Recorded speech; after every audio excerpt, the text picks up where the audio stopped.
Let me show you guys how I like to make my mac and cheese on Thanksgiving. Absolutely none of that box stuff in this household.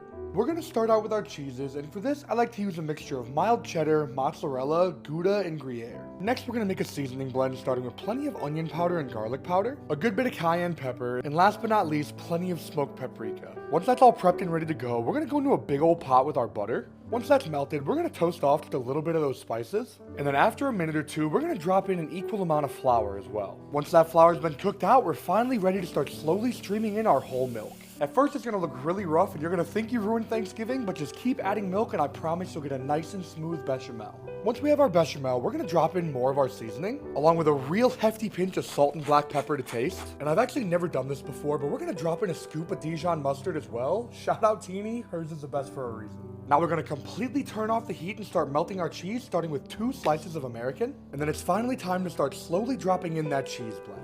And now once our sauce is as thick and beautiful as you, we're finally ready to add in all of our pasta. Once all that pasta is beautifully coated, we're going to get this tossed up into an oven-safe dish. And we're going to hit this with another light layer of our cheese blend right on top. And now we're ready to toss this into a 350-degree oven. And now after baking for 20 minutes and broiling for only a couple, we're left with this absolute beauty. And of course, we could never forget to garnish up with some chives. And now just like that, we're finally ready to dig into our mac and cheese. All right, cheers everybody.